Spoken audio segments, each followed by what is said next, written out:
ከአንድ ክፍለ ዘመን በላይ ያስቆጠረው የኢትዮጵያና ጀርመን ሁለንተናዊ ትብብር በተለያዩ ዘርፎች የጋራ ተጠቃሚነትን ያረጋገጠ ነው። ይህን ማዕከል ያደረገው የጀርመኑ የውጭ ጉዳይ ሚኒስትር ከኢትዮጵያ አቻቸው ጋር በአዲስ አበባ ያደረጉት ውይይትም አንዱ ማሳያ ነው። ክቡር ጠቅላይ ሚኒስትር ዶክተር አብይ አህመድ እና ክቡር ቻንስለር ፍሬድሪሽ ሜርዝ በጂ20 የመሪዎች ጉባኤ ጎንዮሽ ያደረጉት ስብሰባ ለሁለቱ ሀገራት የሁለትዮሽ ግንኙነት አዲስ መነቃቃት ፈጥሯል። ከዛ በማስከተል ደግሞ በውጭ ጉዳይ ሚኒስትሩ እየተደረገ ያለው የጉብኝት የሁለቱን ሀገራት ግንኙነት ወደ አዲስ ከፍታ ለማድረስ ያግዛል ብለን እናምናለን። ሁለቱ ሀገራት በተለያዩ ዘርፎች በጋራ መስራት በሚችሉበት አግባብና በቀጠናዊ ጉዳዮች ላይ አጽንኦት ሰጥተው በመከሩበት መድረክ የጋራ ተጠቃሚነትን በሚያረጋግጡ ተግባራት ላይ ከስምምነት መድረሳቸውን የውጭ ጉዳይ ሚኒስትሩ ዶክተር ጌዲዮን ጢሞቴዎስ አንስቷል። በኢትዮጵያና በጀርመን መካከል ባሉ የሁለትዮሽና የባለብዙ ወገን ትብብር ጉዳዮች ላይ በዝርዝር ተወያይተናል። በውይይታችን ወቅት በሁለቱ ሀገራት መካከል ያለውን የፖለቲካና የኢኮኖሚ ትብብር ይበልጥ ለማጠናከር መግባባት ላይ ደርሰናል።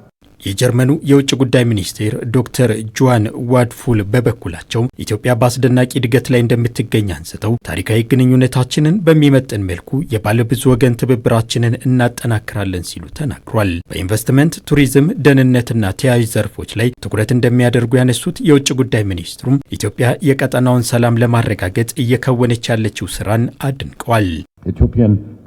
ኢትዮጵያ ከሶማሊያ ጋር በሰፊው ድንበር ትጋራለች። ከዚህና ከሌሎች ጉዳዮች አኳያ የአልሸባብን እንቅስቃሴ ለመግታት ትልቁን ሚና ትጫወታለች። በቀጠናው ሰላም እንዲሰፍን እንዲሁም ሶማሊያ የሀገርነት ቁመና እንዲኖራትና ሽብርተኝነትን ለመዋጋት የኢትዮጵያ ሚና አድናቆት የሚቸረው ነው። ሽብርተኝነትን መዋጋት የጀርመንን ፍላጎት በመሆኑ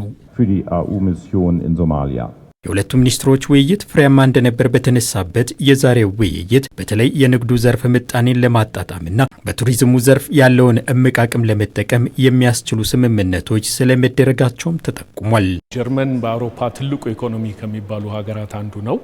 ኢትዮጵያ በንግድ ደረጃ በርካታ የውጭ ምርቶቿ መዳረሻቸው ጀርመን ነው። ግን ከንግድ ባሻገርም በተለይ ደግሞ በኢንቨስትመንት ረገድ ይበልጥ ተጠቃሚ ልንሆን በምንችልባቸው መስኮች ዙሪያ ውይይት ተደርጓል። የጀርመን ኢንቨስትመንት እስካሁን ከፍተኛ ነው የሚባል ስላልሆነ ይህንን በቀጣይ በተጠናከረ መልኩ ከጀርመን ኢንቨስትመንት ተጠቃሚ መሆን በምንችልባቸው መንገዶች ዙሪያ ውይይት ተደርጓል።